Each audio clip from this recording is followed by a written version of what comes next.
नमस्कार बच्चों, राज जी के क्लासेज में एक बार फिर से आपका स्वागत है। जैसा कि आपको पता है, अपना टॉपिक चल रहा है इतिहास, हिस्ट्री। और हिस्ट्री में एंसेंट हिस्ट्री, और उसका जो बिल्कुल स्टार्टिंग का शुरुआत का जो टॉपिक है वो शुरू कर रखा है मैंने। इतिहास के स्रोत, जो सोर्स है हिस्ट्री के, वो शुरू कर रखा है। अब उसमें लिटरेचर चल रहा है अपना साहित्यिक स्रोत, और साहित्यिक में अपना धार्मिक स्रोत, धार्मिक जो साहित्य वो चल रहा है अपना। और धार्मिक में भी हमने किया था ब्राह्मण साहित्य। अब ब्राह्मण साहित्य अपना कंप्लीट, पर उसी का थोड़ा सा और आगे का है जो काफ़ी महत्वपूर्ण है अपने एग्जाम के हिसाब से भी, वैसे अपनी नॉर्मल जानकारी के हिसाब से भी। तो अभी जो हमारा उसमें बचा हुआ था, वो बचा हुआ है 2 महाकाव्य, एपिक। ठीक है, इनको महाकाव्य को एपिक बोला जाता है इंग्लिश में। और दुनिया का जो सबसे बड़ा महाकाव्य है वो महाभारत है। महाभारत दुनिया का सबसे बड़ा एपिक है, लार्जेस्ट एपिक, सबसे बड़ा महाकाव्य महाभारत है। और इसमें हम 2 पढ़ेंगे, एक रामायण, ठीक है, और दूसरा है महाभारत। ठीक है, 2 महाकाव्य हैं जो हमारे हिस्ट्री के हिसाब से जरूरी है, रामायण और महाभारत। अब दोनों में से एक एक क्लियर कराता हूँ मैं आपका। तो पहले हम क्लियर करेंगे रामायण। अब देखो, रामायण की बात ऐसी है कि रामायण संबंधित मानी जाती है त्रेता युग से। ठीक है, त्रेता युग से संबंधित मानी जाती है, राम की कथा है इसमें। तो रामायण का जो लेखक है वो कौन है? वाल्मीकि। ठीक है, वाल्मीकि को रामायण का लेखक माना जाता है। और वाल्मीकि ने जो रामायण लिखी है वो संस्कृत भाषा में लिखी थी। ठीक है, रामायण संस्कृत भाषा में वाल्मीकि के द्वारा लिखी गई थी। और खास चीज ये है कि रामायण राम की कथा है। एक तो ये अच्छे से क्लियर होना चाहिए, वाल्मीकि के बारे में माना जाता है कि पहले ये डाकू थे, फिर बाद में इनका हृदय परिवर्तन हुआ और उसके बाद में इन्होंने रामायण लिखी है। तो जो संस्कृत में शुरुआत की रामायण लिखी गई है वो वाल्मीकि के द्वारा लिखी गई है, और ये त्रेता युग से संबंधित है। इसके बाद में अब रामायण शुरू में संस्कृत में थी, इतनी ज़्यादा आम पब्लिक के समझ में नहीं आई। तो समय समय पर इसके अनुवाद हुए हैं, इसका ट्रांसलेशन हुआ है, और वो काफ़ी महत्वपूर्ण चीज़ है अपने एग्जाम के हिसाब से। तो देखो, उसमें मैं एक एक करके आपका क्लियर कराता हूँ। एक तो रामायण का तमिल भाषा में अनुवाद। ठीक है, रामायण का तमिल भाषा में अनुवाद किया है कंबन नामक कवि ने। एक तमिल भाषा का कवि था कंबन। कंबन ने तमिल में अनुवाद किया रामायण का। रामायण शुरुआत में संस्कृत में लिखी गई थी, और इसमें जो टोटल श्लोक है, जो टोटल चौपाई है, वो 24,000 है इसमें। ठीक है, इसके अंदर जो टोटल चौपाई है वो 24,000 है श्लोक। वाल्मीकि ने संस्कृत में, तमिल में कंबन ने लिखी है। इसके बाद में दूसरा एक एग्जाम के हिसाब से मोस्ट इंपोर्टेंट क्वेश्चन है मराठी। ठीक है, तो मराठी लैंग्वेज में ये एकनाथ ने अनुवाद किया इसका। ठीक है, एकनाथ ने मराठी में अनुवाद किया इसका, और तमिल में कंबन ने किया। शुरुआत में संस्कृत में लिखी गई थी। इसके बाद में एक बहुत ज्यादा जरूरी है बंगाली। ठीक है, बंगाली, और बंगाली में इसका अनुवाद किया किसने? कृत्तिवास ने बंगाली में अनुवाद किया है। मराठी में एकनाथ ने किया है, और तमिल में कंबन ने किया है। संस्कृत में शुरुआत में वाल्मीकि ने लिखी थी, राम की कथा है, और 24,000 इसके अंदर चौपाई है। ये एक महाकाव्य है। 4-5 तो आपकी ये लैंग्वेज के ये होने चाहिए, जो इसके ट्रांसलेशन है, जो इसके अनुवाद है। इसके बाद में एक बड़ा ही मोस्ट इंपोर्टेंट है हिंदी। ठीक है, इसको अवधी भी बोला गया है क्योंकि अवध प्रदेश जो है वो एरिया पड़ता है। तो हिंदी में इसका अनुवाद किया है किसने? तुलसीदास ने। ठीक है, तुलसीदास ने इसका अनुवाद हिंदी में किया है। अब यहाँ पर थोड़ा सा और आपको एक्स्ट्रा करना चाहिए मेरे हिसाब से। तो एक्स्ट्रा ये है कि एक तो क्वेश्चन पूछा जाता है कि ऐसा कौन सा महापुरुष कौन सा संत था जिसके मुंह में जन्मजात दांत थे, जन्म के साथ जिसके मुंह में दांत आए थे, तो उस संत का नाम है तुलसीदास। तुलसीदास जी के मुंह में जन्मजात दांत थे। दूसरा क्वेश्चन, इसीलिए इसके घर वालों ने इसको मारने की कोशिश की थी, क्योंकि एक अपशगुन माना जाता था, एक गलत चीज मानी जाती थी, तो इसीलिए इसको मारने की कोशिश की गई थी। तो तुलसीदास जी एक ऐसे महापुरुष हैं, ऐसे संत हैं जिनके मुंह में जन्मजात दांत आए थे और इसीलिए इनको मारने की कोशिश की गई थी। दूसरा क्वेश्चन बहुत मोस्ट इंपोर्टेंट क्वेश्चन है कि तुलसीदास का जन्म कौन से बादशाह के समय हुआ था या किसके समकालीन थे। तो तुलसीदास अकबर के समकालीन थे और इन्होंने वास्तव में रामायण को जो इतनी प्रसिद्धि मिली है उसका कारण तुलसीदास है, क्योंकि तुलसीदास ने रामायण का हिंदी में अनुवाद किया है और उसको हम बोलते हैं रामचरितमानस। ठीक है, रामचरितमानस इसको बोला जाता है। ये वास्तव में अनुवाद है हिंदी में किसका, रामायण का। अब आपसे यदि कोई पूछ ले कि रामायण और रामचरितमानस में क्या डिफरेंस है, तो ये अंतर है। जो संस्कृत में शुरू में वाल्मीकि ने लिखी थी उसको रामायण बोलते हैं। रामचरितमानस वास्तव में जो इसका हिंदी में ट्रांसलेशन किया है, जो हिंदी में अनुवाद किया गया है तुलसीदास के द्वारा, उसको रामचरितमानस बोलते हैं। और खास क्वेश्चन ये है कि रामायण को जो प्रसिद्धि मिली है उसका कारण तुलसीदास है, क्योंकि इससे पहले आम जनता की इतनी समझ में रामायण नहीं आती थी।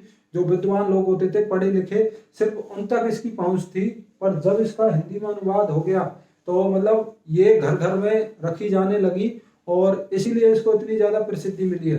तो तुलसीदास ने हिंदी में अनुवाद किया रामचरितमानस के नाम से। अवधी में भी बोल देते हैं क्योंकि वो एरिया अवध वाला है। इसके बाद में तुलसीदास अकबर के समकालीन थे। जन्मजात इनके मुंह में दांत थे। ठीक है, जन्मजात इनके मुंह में दांत थे। बंगाली में कृत्तिवास ने किया है। और खास चीज ये कि बाइबल ऑफ बंगाल, बंगाल की बाइबल के नाम से कौन जानी जाती है, ये कृत्तिवास ने जो बंगाली में अनुवाद किया रामायण का, इसको बाइबल ऑफ बंगाल बोलते हैं, बंगाल की बाइबल बोलते हैं। इसके बाद में मराठी में एकनाथ ने किया जो एक संत थे, और तमिल में कंबन ने किया है जो कि चोल साम्राज्य का एक कवि था।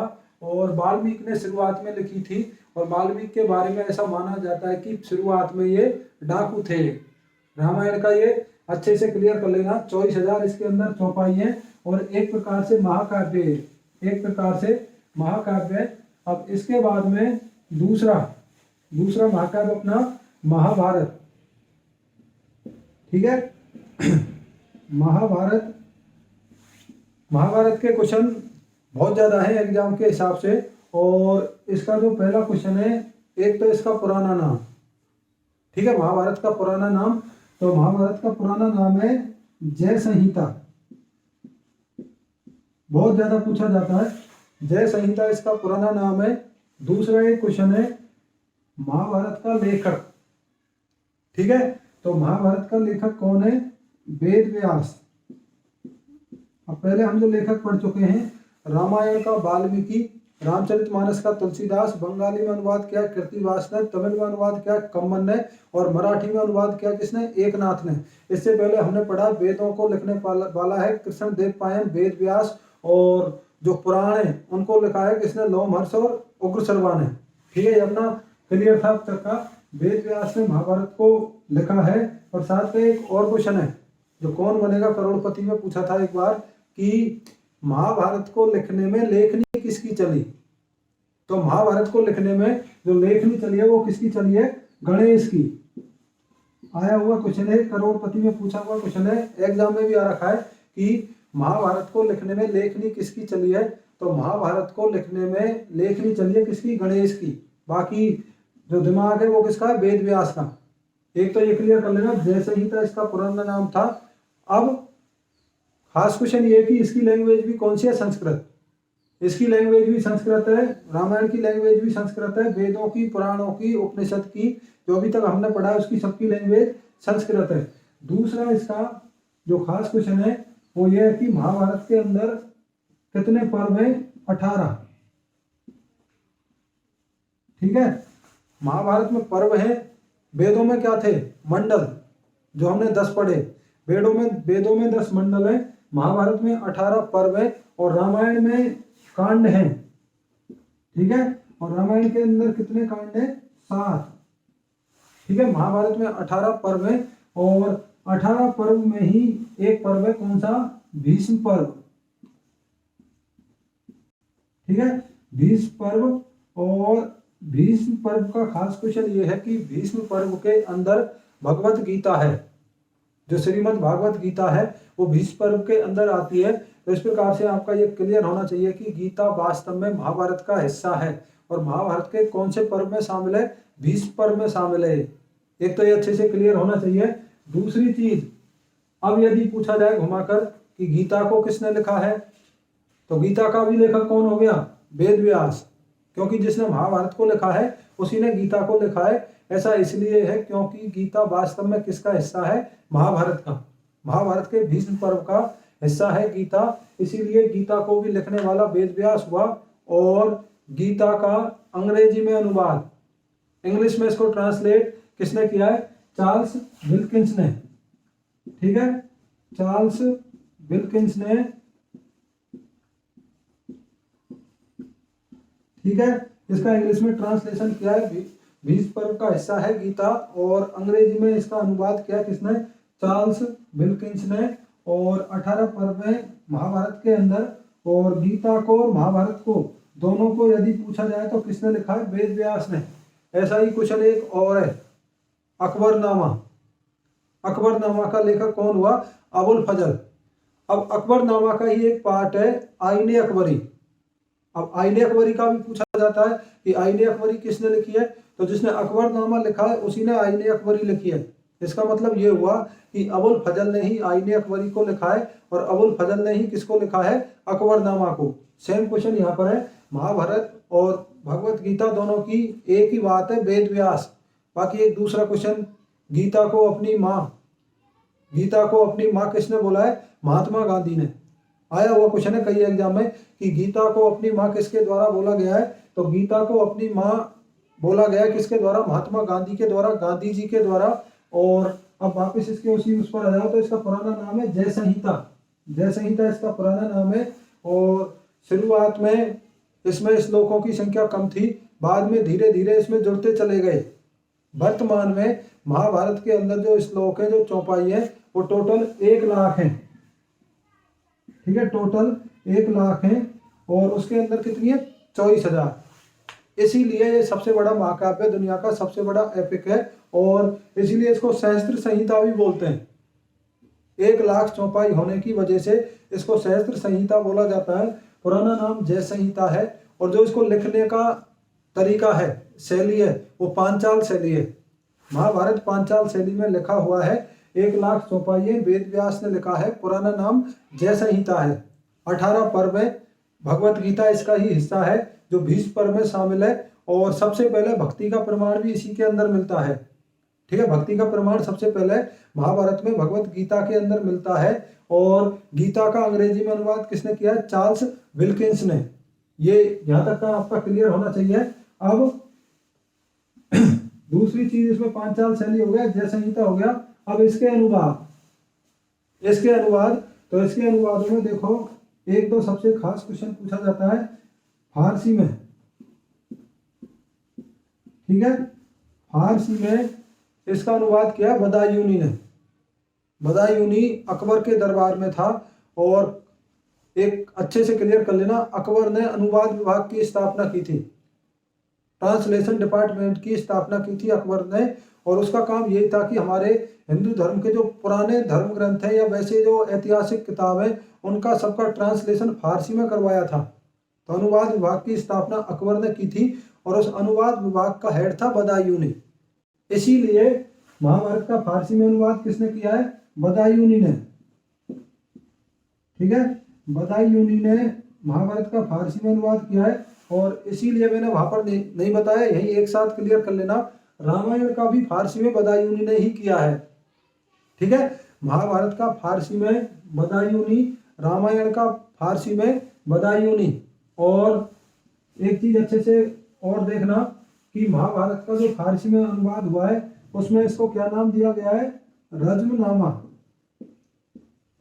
ठीक है, रज्मनामा इसको नाम दिया गया है। और रज्जुनामा का वास्तव में यदि हम मतलब देखेंगे तो इसका मतलब होता है युद्धों की पुस्तक। ठीक है, तो फारसी में इसका अनुवाद बदायूनी ने किया है और रज्जुनामा के नाम से किया है और इसका वास्तव में मतलब होता है युद्धों की पुस्तक। दूसरा, रामायण का भी फारसी में अनुवाद किसने किया है? बदायूनी ने।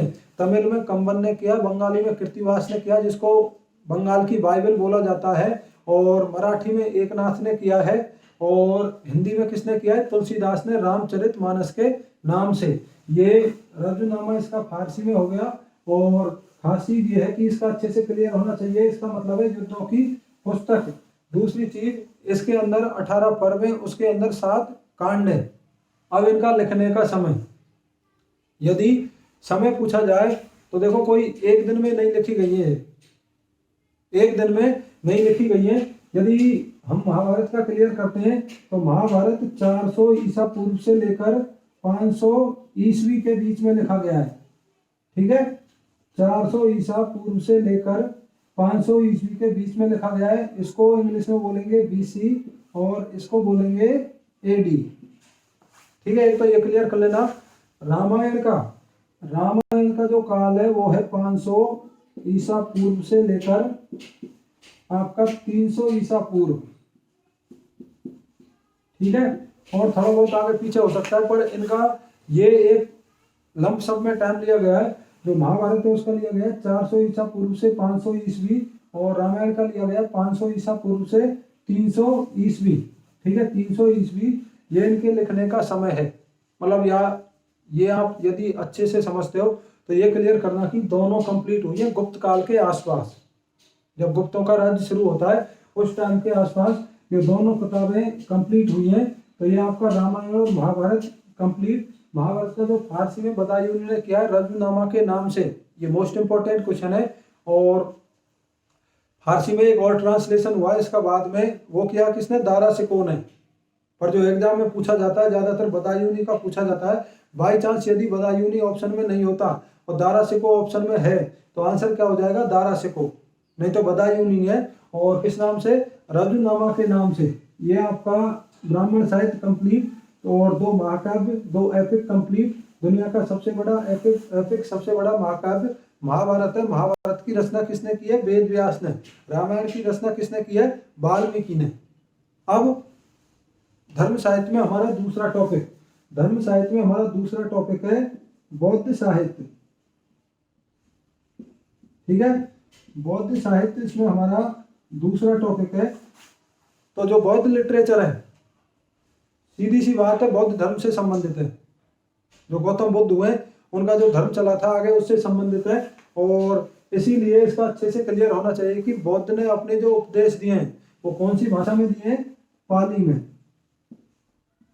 पाली भाषा में बौद्ध ने अपने उपदेश दिए, इसीलिए बौद्ध साहित्य भी कौन सी भाषा में हो जाएगा? पाली में। तो ये क्वेश्चन तो यही है कि बौद्ध साहित्य कौन सी भाषा में लिखा हुआ है, या बौद्ध ने अपने उपदेश कौन सी भाषा में दिए हैं? तो आंसर क्या हुआ? पाली। एक तो ये क्वेश्चन क्लियर कर लेना। दूसरा, बौद्ध साहित्य का जो सबसे खास क्वेश्चन है वो है त्रिपिटक।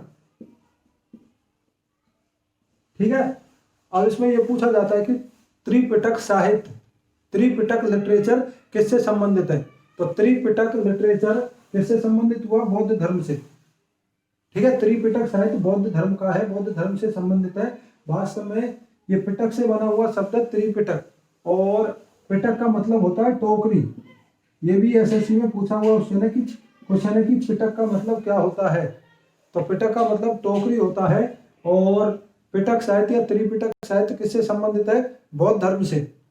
अब यहाँ अच्छे से यदि हम इसका मतलब समझें तो इसका मतलब है ज्ञान की टोकरी, जो बौद्ध धर्म का साहित्य है। और पिटकों की संख्या कितनी है? 3, इसीलिए इसको त्रिपिटक बोला गया है, इसीलिए त्रिपिटक बोला गया है।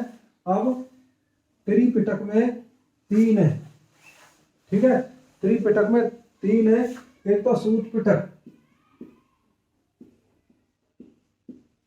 ठीक है, सूत पिटक, इसमें बौद्ध के उपदेश है, जो उसने अपने लेक्चर दिए, जो उपदेश दिए, उनको सबको शामिल किया गया किसमें? सूत पिटक में। ठीक है, सूत पिटक में बौद्ध के उपदेश हैं। और दूसरा है विनय पिटक।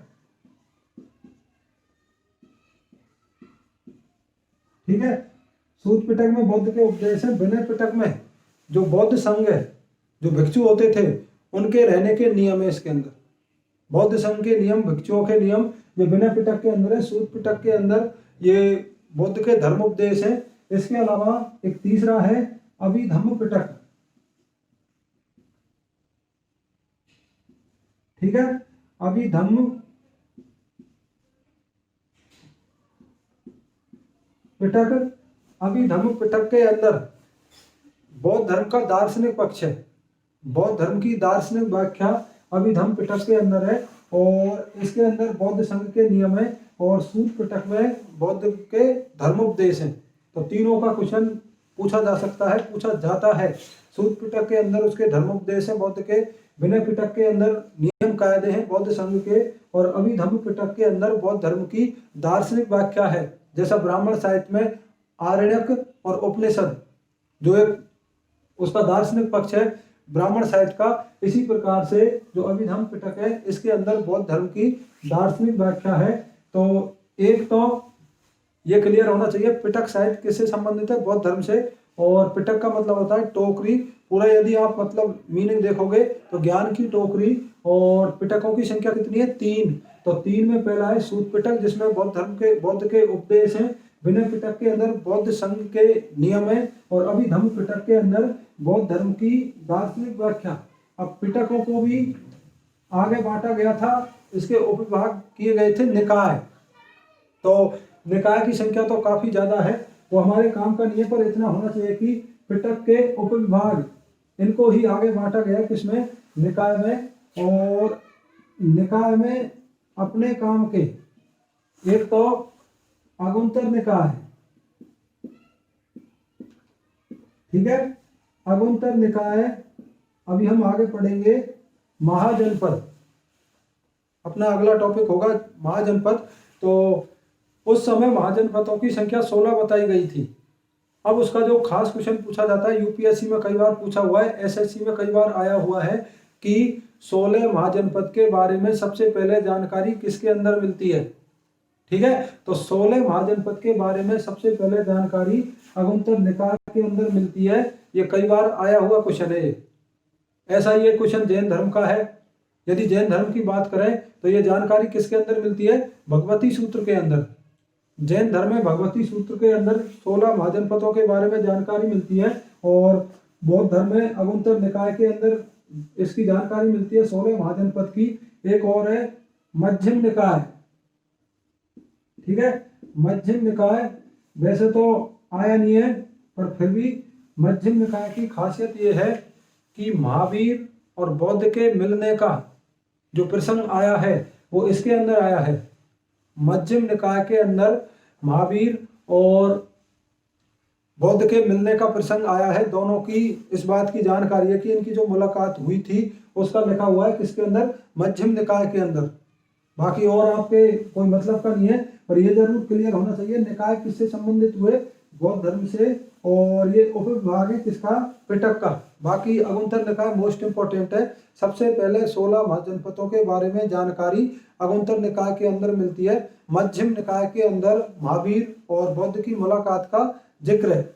इसके बाद में अब दूसरा एक और शब्द है जातक, ठीक है। इसका भी क्वेश्चन ये पूछा जाता है कि जातक साहित्य किससे संबंधित है। तो जातक साहित्य भी किससे संबंधित है, बौद्ध धर्म से। पिटक साहित्य, जातक साहित्य बौद्ध धर्म से संबंधित है।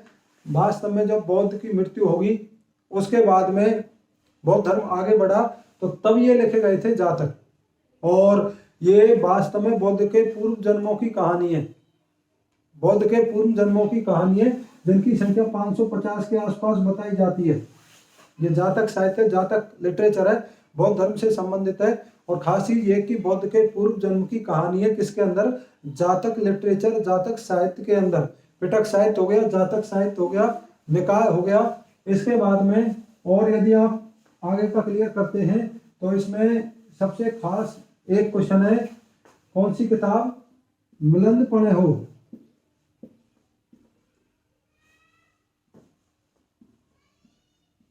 ठीक है, मिलिंद पढ़े हो बौद्ध धर्म से संबंधित किताब है, और ये किसके द्वारा लिखी गई है, नागसेन। नागसेन एक बौद्ध भिक्षु था, उसके द्वारा मिलिंद पनेहो लिखी गई है।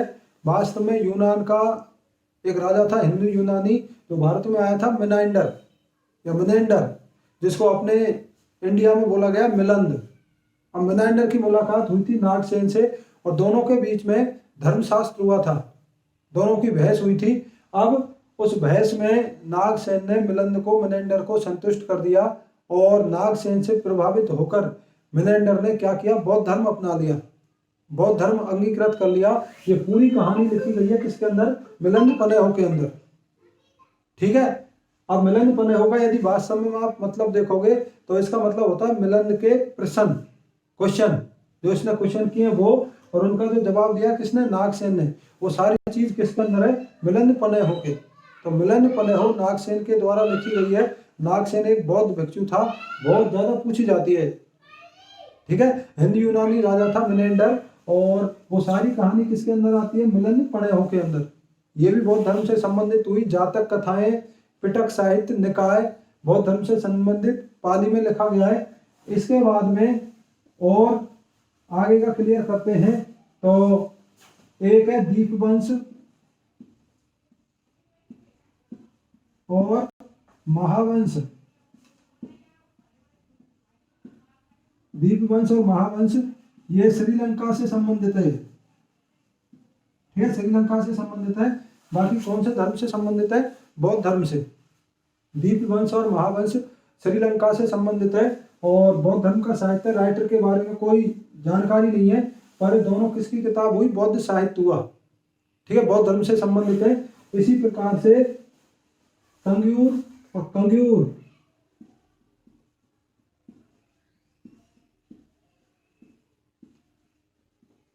ये भी बौद्ध धर्म से संबंधित है, और इन दोनों किताबों का राइटर कौन है, तारानाथ। ठीक है, तारानाथ या तारानाथ, कंग्यूर और तंगयूर दो किताब लिखी गई है। वास्तव में तारानाथ कहाँ का रहने वाला था, तिब्बत का। तो तिब्बत से संबंधित है दोनों किताब। बौद्ध साहित्य, बौद्ध लिटरेचर है, जिनका राइटर कौन, तारानाथ। ये बौद्ध भिक्षु है, कहाँ का, तिब्बत का। दीपवंश और महावंश कहाँ की है, श्रीलंका की। और तंगयूर और कंग्यूर कहाँ की हुई, तिब्बत की। ये तारानाथ के द्वारा लिखी गई है। और ऐसी एक और किताब, अभी क्वेश्चन आया नहीं है पर क्लियर करा देता हूँ मैं अच्छे से, एडविन अर्नोल्ड, ये अब लिखी गई है। एडविन अर्नोल्ड के द्वारा किताब लिखी गई है, द लाइट ऑफ एशिया। ठीक है, द लाइट ऑफ एशिया, ये किताब लिखी गई है किसके द्वारा, एडविन अर्नोल्ड के द्वारा। हिंदी में यदि मतलब देखोगे तो एशिया का ज्योतिपुंज, ये किताब लिखी है अर्नोल्ड के द्वारा, द लाइट ऑफ एशिया। और इसी से क्वेश्चन निकला हुआ है जो बिल्कुल जीके की ABCD है, कि एशिया का ज्योतिपुंज, लाइट ऑफ एशिया किसको बोला जाता है। तो बुद्ध को बोलते हैं, गौतम बुद्ध को बोलते हैं। वो वास्तव में एडविन अर्नोल्ड ने इस नाम से किताब लिखी है। ठीक है, इस नाम से किताब लिखी है, द लाइट ऑफ एशिया, जिसमें इनको एशिया का ज्योतिपुंज बताया गया है। अब ऐसा इसलिए किया गया है क्योंकि एक समय ऐसा था पूरे एशिया में बौद्ध धर्म था, इसीलिए इनको बोला गया द लाइट ऑफ एशिया। किताब लिखी है एडविन अर्नोल्ड ने, और लाइट ऑफ एशिया इसी के आधार पर बोला गया है, जिसको हिंदी में बोलते हैं एशिया का ज्योतिपुंज। ठीक है, ये क्लियर होना चाहिए। अब द लाइट ऑफ एशिया ये लिखी गई है किसके हिसाब से, एक किताब है ललित विस्तार। ठीक है, ललित विस्तार, और इसका लेखक है हरिभद्र सूरी। ठीक है, हरिभद्र सूरी, और जो द लाइट ऑफ एशिया है वो इसी के हिसाब से लिखी गई है। अब ललित विस्तार का जो क्वेश्चन है वो ये है कि ललित विस्तार किताब कौन से धर्म से संबंधित है। ठीक है, तो ललित विस्तार किताब भी किससे संबंधित है, बौद्ध धर्म से। और इसी के ऊपर द लाइट ऑफ एशिया लिखी है एडविन अर्नोल्ड के द्वारा, जिसका अपना क्वेश्चन ये कि लाइट ऑफ एशिया किसको बोलते हैं, एशिया का ज्योतिपुंज किसको बोलते हैं। तंगयूर और कंग्यूर तारानाथ के द्वारा लिखी गई है। दीपवंश और महावंश श्रीलंका, तंगयूर और कंग्यूर तिब्बत। इसी के बाद में और बहुत सारी किताबें, पर वो हम बौद्ध धर्म में क्लियर करेंगे। अभी अपना बौद्ध साहित्य यहाँ तक का कंप्लीट है। बौद्ध साहित्य कंप्लीट। ब्राह्मण साहित्य कंप्लीट। अभी अपना एक दूसरा है कौन सा, जैन साहित्य।